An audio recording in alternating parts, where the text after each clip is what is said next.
All of you here know that this government was re-elected on a mandate which is unheard of in Indian history.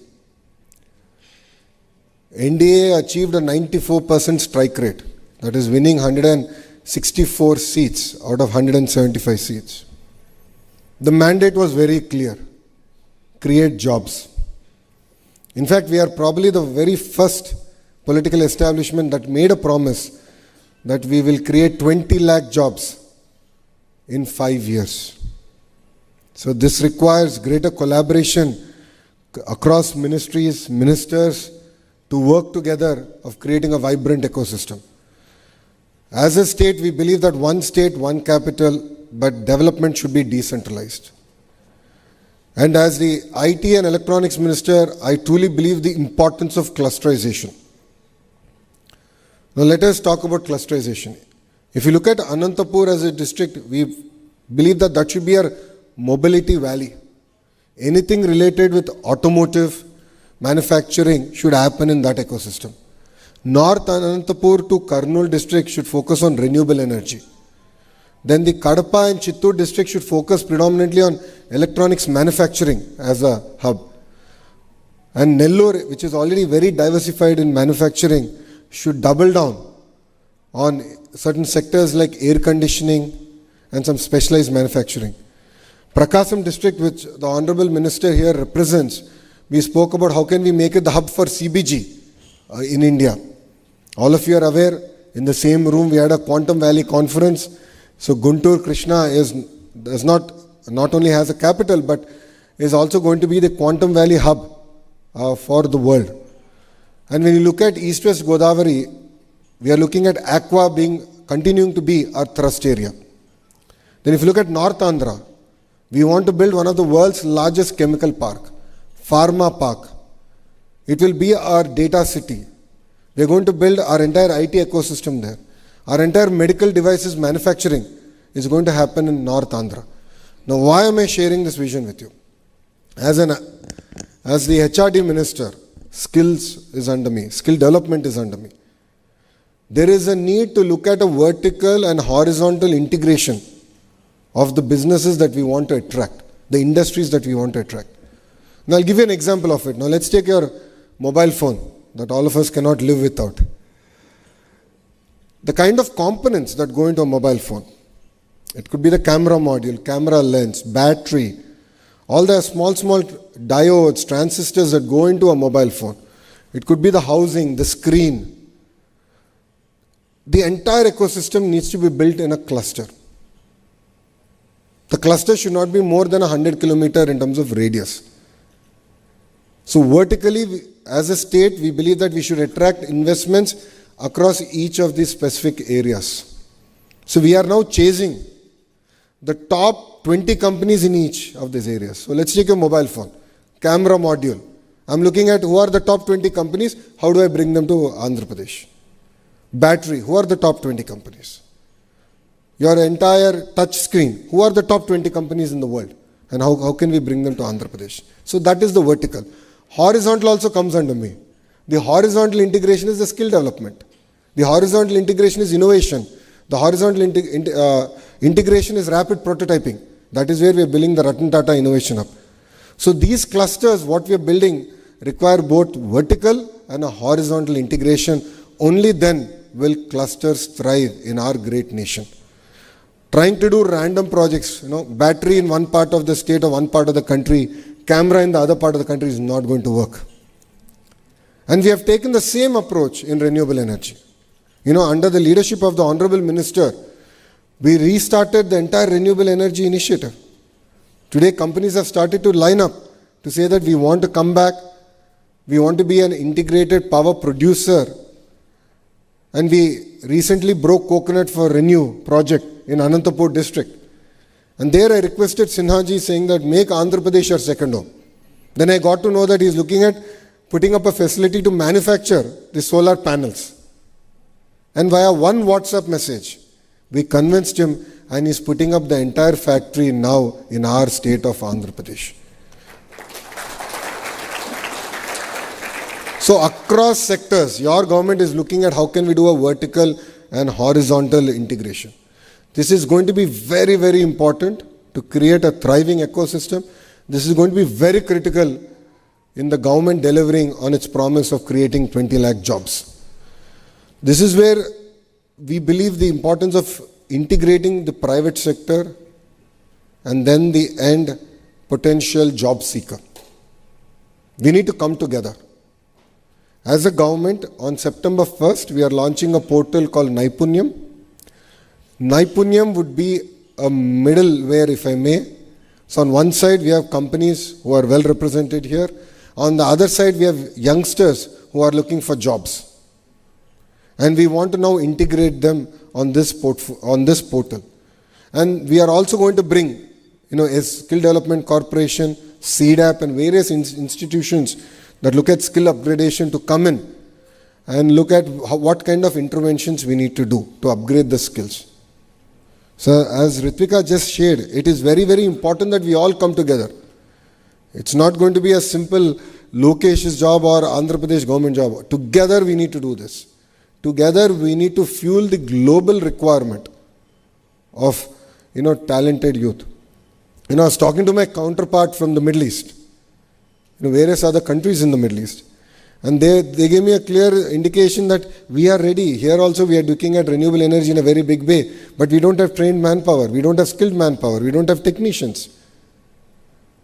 If the state is willing to take up the initiative to train, give them the certification and guarantee the quality, we are willing to absorb people. And that is where I request Vaniti also to take up the initiative that it's not just about India, but it's actually going to be about fueling the global green revolution. It's very exciting times we live in.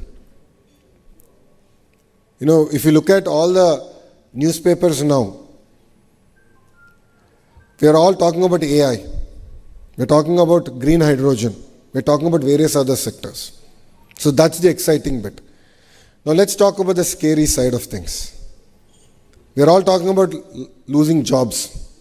We are all talking about how AI can transform the entire IT sector, where basic programming would no longer be relevant.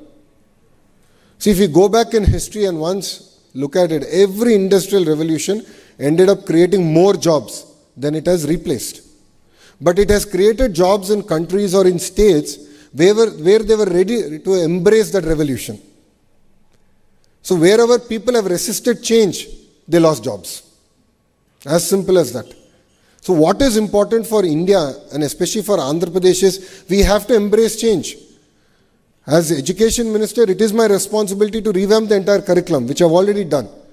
And a curriculum should have AI, quantum computing as a requirement. It could be across sectors. It is very, very important to bring about that change.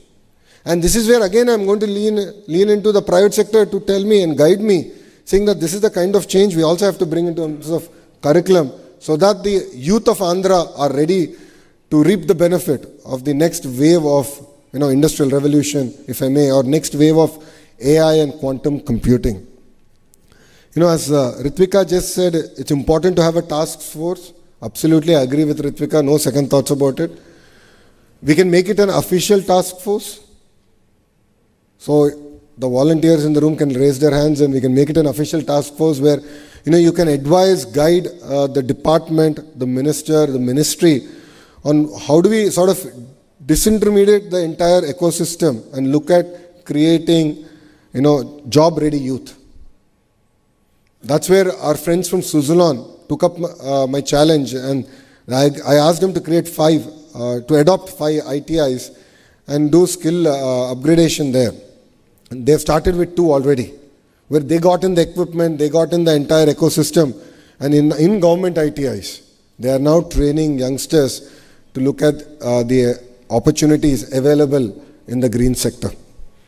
I believe that green sector has a completely different opportunities for us, which is providing jobs to women. Providing jobs to women in their villages, in their mandal, in their constituency. This for me is very, very important. This comes from a lot of personal experience of mine. When I did my Padayatra, my Yovagalam Padayatra, my team decided that I should walk to Kia because I need to take one selfie. So it was very exciting. I said, great, let's walk. But I didn't realize that they're going to make me walk almost 18 kilometers on the highway with no villages. I said, chalo, let us walk.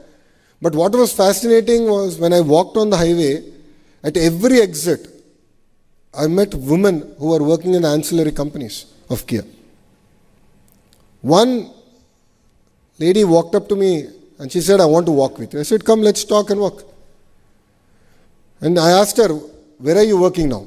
She said, I'm working in one of the ancillaries of Kia. I said, what did you do before this? I was a housewife. So how does it feel now? I'm very proud. I am taking care of my entire family every month. Every month I'm making 40,000 rupees. And when my family members look at me, they look at me with a lot of respect. And for me, that is the greater change in society that one Kia factory brought to Anantapur. That is the kind of transformation that green jobs can also do. That is where, as a state, we are putting a lot of focus onto this sector. So it could be wind, it could be renewable, it could be pump storage projects, it could be green molecules that we are talking about today. It could be the compressed biogas project that the Honorable Minister just spoke about. These are subjects that are very, very close to the heart of the Honorable Chief Minister. And you know, our Chief Minister is a very, very aggressive leader. You know, he kept saying, this time I'll be the 95 Chief Minister. And I thought, okay, I've seen him. And I've seen him in his third term as a minister. But now I understood his aggressiveness. And I'll give you an example of it. He gave me a task at 10 in the morning. And he calls me at 10:15 that same morning. And says, I gave you the task, did you finish it? నేను అడిగా sir 10 నిమిషాలు అయింది sir మీరు నాకు పని ఇచ్చి 10 నిమిషాలు ఎట్లా పూర్తి చేయాలంటే ఇంకా మీరు స్లోగా ఉన్నారు కుర్రోళ్ళు నా స్పీడ్ అందుకోలేకపోతున్నారు 10 నిమిషాలు మీకు ఎక్కువ అని అంటే the honourable chief minister is a very impatient optimist. His mandate to all the ministers is to work together. His mandate to all the ministers is to deliver on this, one of the marquee promises, which is to create 20 lakh jobs. We are a strong believer of training people how to catch a fish. It's not just about giving a fish, but it's about training how to catch a fish, and we want to create a vibrant ecosystem. And this 20 lakh jobs is very, very close to my heart. And I'll give you another example on why it is. Again, during my Padayatra in GD Nellore constituency, which is in Chittoor district, it was the last village before my night halt, and there was this lovely lady who was sitting and making bondas. And we were all tired. It's been a long day. So I requested, I'll sit next to you and I just want to have a chat. She said, come. She pulled out a stool, she made me sit. On that street side, for last 30 years, she's been selling bondas. 30 years. And she educated both our sons very well. So I asked her, what are you expecting from the government that will come in? She said, welfare is something you're going to do. But what will change my life is, I have spent so much of money educating my children. I lost my husband to alcohol, but I still stayed here for 30 years. Every day I made money. Rupee I saved, I educated them. Please get them jobs. And that is the only ask I would have from the government that is going to come in. So creating jobs is something very, very personal for us. It's very personal for this administration. So we look forward to working with the private sector together. As Ritvika has said, we'll look at how do we build the dashboards and all. I will direct my skill development team to work specifically with you on the Naipunyam side of things, where there's going to be a specific category for green jobs. And this is one area that we should work. And the other part is, I also have OMCAP. OMCAP is one body which looks at opportunities globally and then train our youngsters for those opportunities. So it's across sectors. Today, starting from, heavy vehicle drivers to nurses to green jobs, where language upgradation needs to be done. Like if you want to send our kids to Germany, they have to learn German. If they have to go to Japan, they have to learn Japanese. So the great opportunities. Recently, we came back from Singapore and then we realized that this humongous opportunity even in a country like Singapore. So, that's where OMCAP plays a very, very important role. I will ask them to integrate with this entire initiative and work with you and looking at opportunities across the world and looking at how can we integrate our youth to these opportunities. I saying with that, Ritvika also shared the importance of apprenticeship. Absolutely, apprenticeship is something that's very close to the Honorable Prime Minister's heart. And in Andhra Pradesh, we have double engine Sarkar. So in Delhi, of course, we have the Honorable Prime Minister Narendra Modi ji. In the state, we have the Honorable Chief Minister Chandrababu Naidu Garu. And both of them are a very lethal combination. Both of them are very impatient politicians. So with this lethal combinations, as politicians, as ministers, we have only one thing to do, which is to deliver. So rest assured, we will deliver on that. And the apprenticeship program is very, very close to our heart. We will work with the Naipunyam team to look at integrating the entire apprenticeship program. And I request the industry to adopt our polytechnics and our ITIs. Government of India has taken this massive initiative to spend 60,000 crores in the next 5 years to upgrade our entire ecosystem. So that's where I request the private sector also to get involved, because this is our future. It's all tied together. And as a state, one thing we can guarantee is speed of doing business. Because today, every state is competing for investment. Other day, I also saw that Bihar is competing for investments. It's a good change. It's a very important change for the nation. It's a welcome change. But what other states cannot deliver and what Andhra can deliver is speed of doing business. So once you shake hands with us saying that yes, we will come to Andhra Pradesh, it's no longer your project, it becomes our project. And we take it to our heart on delivering at the field. We don't sleep, we don't let anyone sleep. I'll give you 2 examples of this. One is the ArcelorMittal project. ArcelorMittal is going to build India's largest steel plant in Anakapalli, which is south of Visakhapatnam.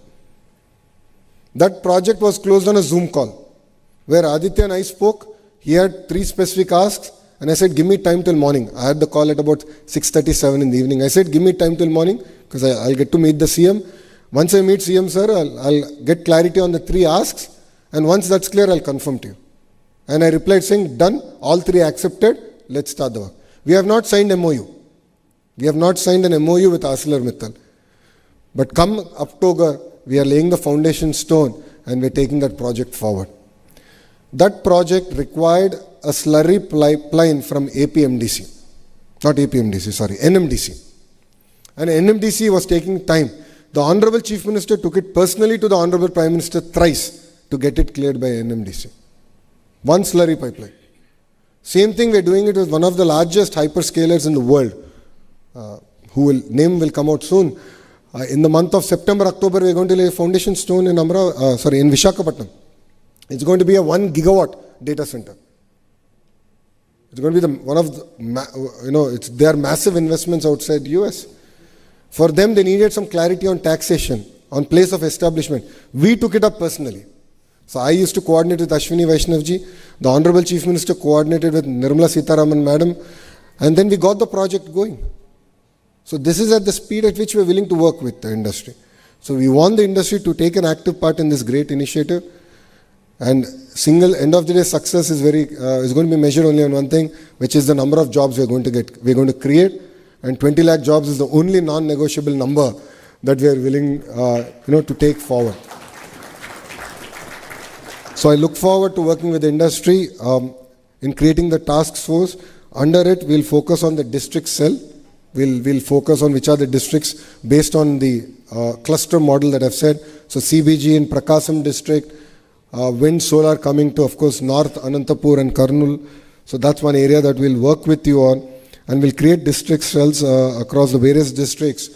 But then, 90 days from now, let's have sort of a checkpoint. And I would like to ask Ritvika to take up the responsibility of then pulling us all together and saying, okay, here's the checkpoint, 90 days, what have we achieved, what are the hits, what are the misses, and how are we now going to overcome the misses and ensure that we are able to sort of move forward in the right direction. With this, I'd like to thank all of you for giving me this wonderful opportunity. And to all the youngsters here, future is always great. We all have to be optimists. Let's all get ready. The future holds amazing opportunities. India will be a $30 trillion economy by 2047. No questions about it. And Andhra Pradesh, from today's 180 billion, will be a $2.4 trillion economy. So sectors are opening up, companies are investing. The individual who's willing to accept that, who is willing to upgrade their skill set, will have amazing opportunities here in Andhra Pradesh. So with this, I'd like to thank all of you for giving me this wonderful opportunity and being part of this conference. Jai Hind.